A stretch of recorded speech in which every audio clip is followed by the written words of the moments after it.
السلام علیکم. په ځان باندې بې باوري د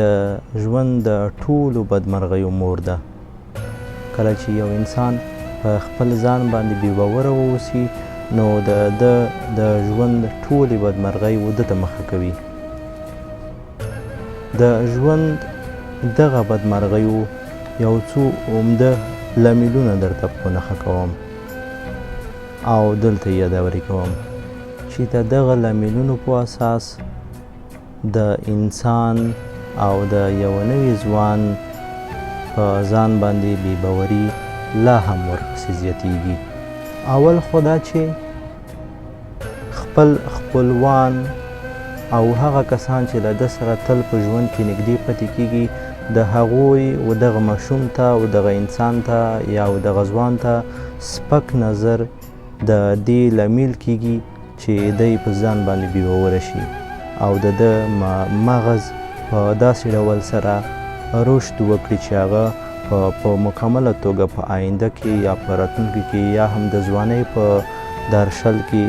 د خپلو مغزو واک له ځانه سره نه لري. نو تر ټولو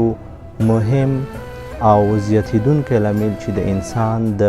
ځان باندې د بې باورۍ لامل دی هغه دا دی چې د کورنۍ غړي له ده سره سپک نظر او سپک برخورد کوي او یا هم د کورنۍ غړیو په اړه داسې فکر کوي چې ګواکې دوی له ما سره د ښه سپورټ کوونکو په توګه نه دي ملګري.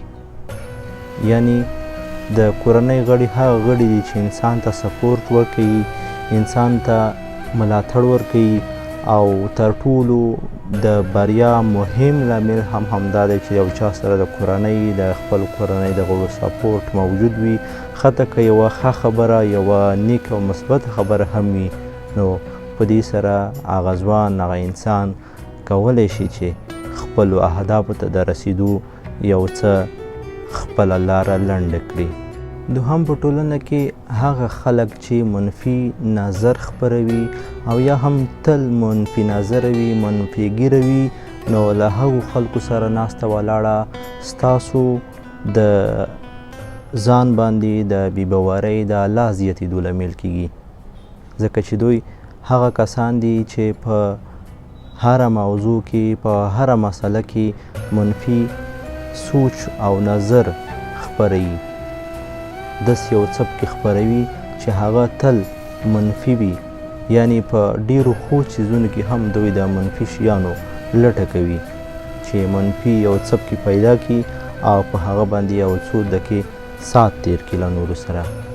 که له داسې منفي ګیره خلکو سره موږ او تاسو په ژوند کې واوسو او د ژوند ملګري جوړ کړو نو د ژوند باندې د بې باورۍ حد مو لا بېخده کیږي او زیات کیږي او بالاخره د دې لامل کیږي چې موږ له خپلو هیلو او اهدافو چې موږ په ژوند کې او د خپل ځان او د خپلې کورنۍ لپاره لرو راوګرځوي. دا پیغام هغو ماشومانو او نویو ځوانانو لپاره دی چې همدا اوس د ځوانۍ په درشل کې دي او یا هم ماشومانان دي د کورنۍ په منځ کې رالویږي او د هغوی والدینو ته دی. والسلام علیکم ورحمة الله وبرکاته.